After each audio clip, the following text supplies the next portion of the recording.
Ishte viti i 11 i migrimit. Bia ime, Muhamedi, kishte kryer haxhin. E kishte thënë edhe hutbën lamtumirëse në Arafat. Para shumë haxhive, para shumë njerëzve të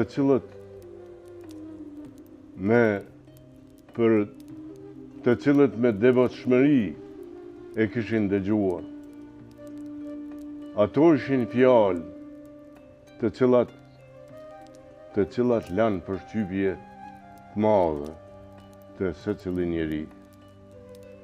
Kështu, ai e mbajti fjalën edhe u kthye në Medinë. U kthye në Medinë edhe këtu tash ishin disa pjesë të fundit të Kuranit të cilat i kishin zbritur dhe ai u kishte thënë shokëve të tij Ebu Bekrit, Aliut, Ymerit, të cilët do t'i marrin në mend dhe ma vonë me hafizët tjerë do t'i shënojnë një për një. Ishte një shenjë se pejgamberi nuk i kishte gjatë. Usmur dhe kishte temperaturë të lartë. I thirri gratë të tij dhe ju tha të hidhnin ujë të ftoftë në kokë, që të hiqej temperatura në mënyrë që të krynte namazin. Të krynte namazin me medinasët aty te foltorja e tij. Gratë u tubuan, i hodhen ujë të ftoftë në kokë dhe ai e mori veten dhe i preu xhamatit, i preu për ta falë namazin. Njerëzit kishin dëgjuar se ai ishte i smur, prandaj nuk biseduan me të gjatë, por thuja u shpërndan, kurse Muhamedi hyri në dhomën e Aishës që të pushonte, po tash sikur i kishte humbur fuqia. Vazhdimisht vajza e tij, Fatimja, e vizitonin edhe njerëzit tjerë të dashur të tij, i jepnin ilaç, po ai ende nuk mund ta merrte veten dhe lajmet sikur u përhapen nëpër Medinë se pejgamberi është i smur. Mirë po njerëzit, kur bëj vakti i faljes së namazit, vinin në foltore dhe faleshin, ai e thirri Ebu Bekrin edhe i tha se tash e tutje unë jam i smur, po namazin duhesh me udhëhec ti.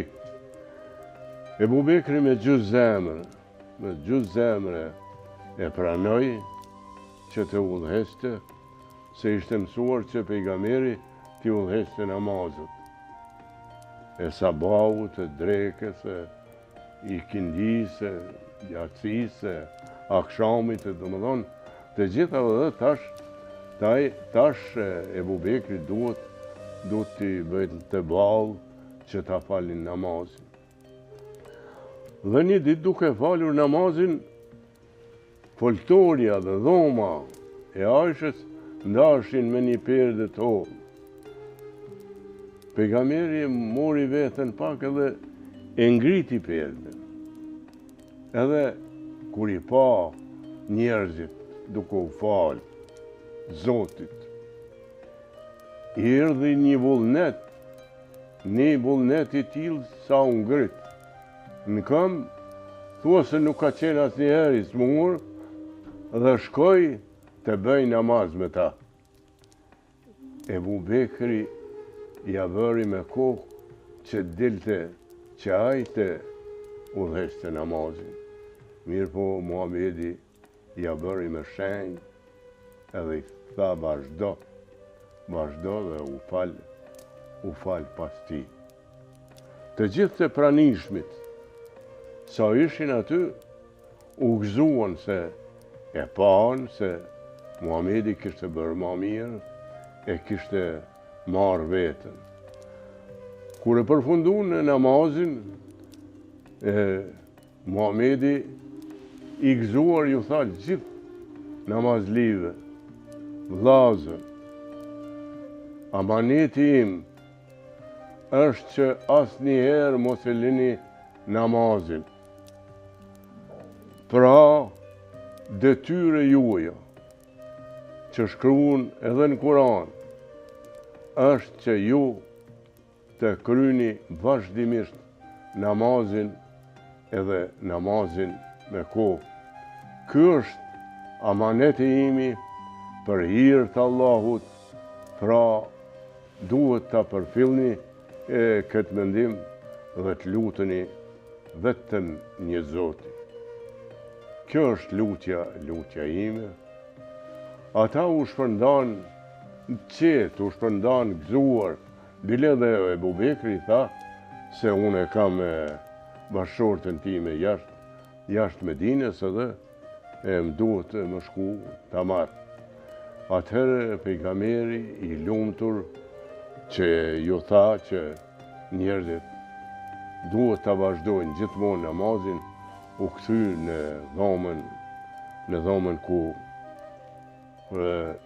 ishte bashkëshortja e tij, Aisha, po u pa se nuk ishte në gjendje të mirë shëndetësore.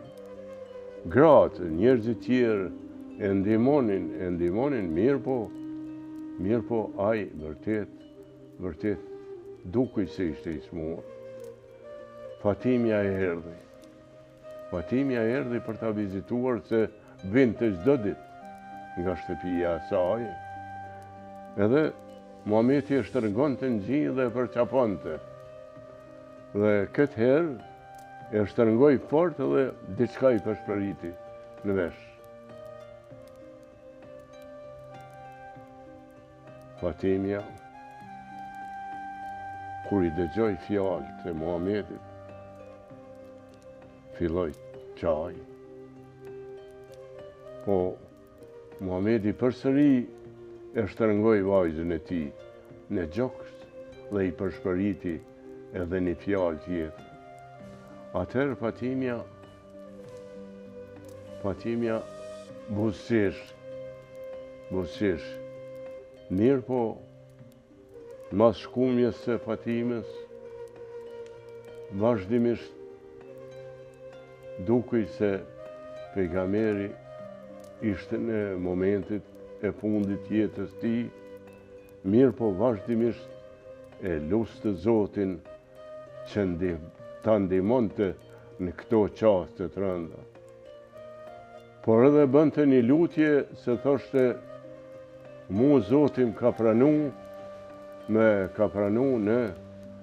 xhirin e tij dhe unë jam i lumtun që po largohen nga kjo botë. Këto pra ishin lutjet e tij dhe gjithni në kokë e kishte se njerëzit e tij i kishin premtuar se ata do ta kryenin namazin me kohë dhe do t'i luteshin Perëndis. Pija ime, pejgamberi ndroi jetë.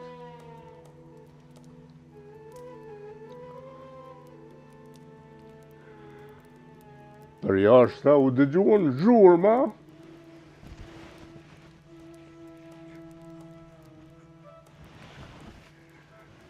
Dëgjoj edhe Ymeri, e tha kush më thot,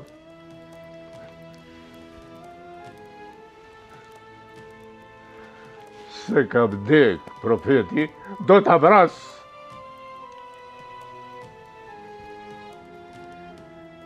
Ebu Bekri dëgjoj se profeti ka mbruar jetë dhe erdhë.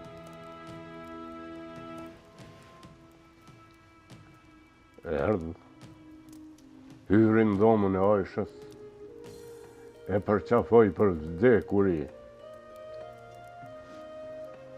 Profetin e tha, ke qenë i bukur dhe sa ishe gjallë, i bukur je edhe mejt, dhe i ngushloj gjithë.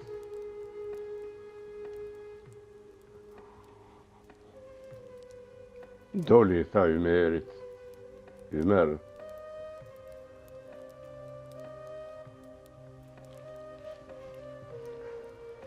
profeti ka mbruar jetë, pa ishte njeri, Zoti ja kishte pruar profecin një njeriu, dhe aje kreu me nderë. Por Zoti është një, dhe aje është i gjallë. Edhe profetet, para Muhametit kanë vdekur, prandaj ka vdekur edhe i dashur ynë, Muhamedi. Atëherë njerëzit e tij e pastruan, ashtu siç ishte zakoni, e pastruan dhe e bën gati për ta varrosur. Po Ebu Bekri dinte se profetet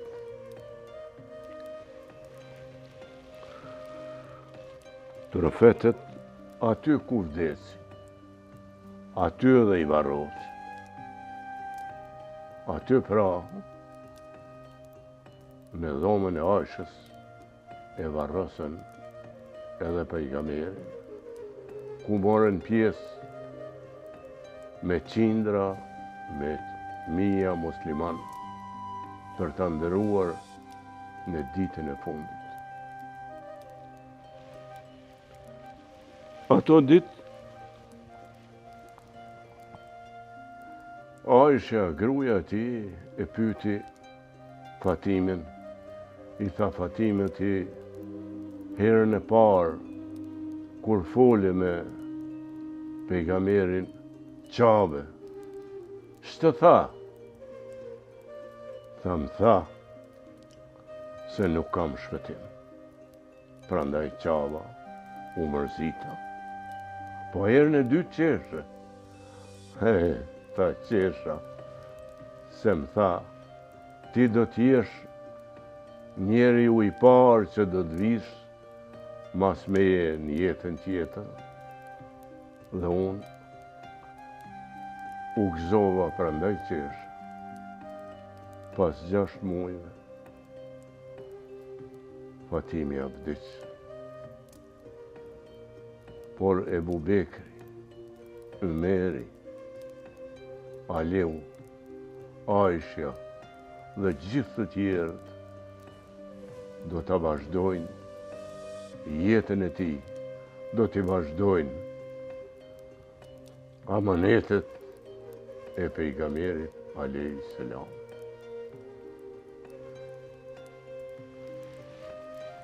Më falë, bia ime isha pak i mërzitur, po kam pasë dhimbje, sepse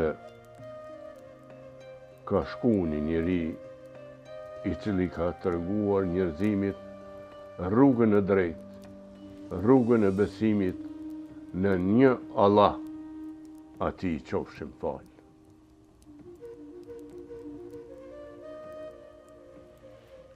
Dhe tash ngritu dhe po shoh.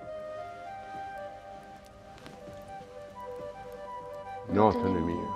Natën e mirë, baba.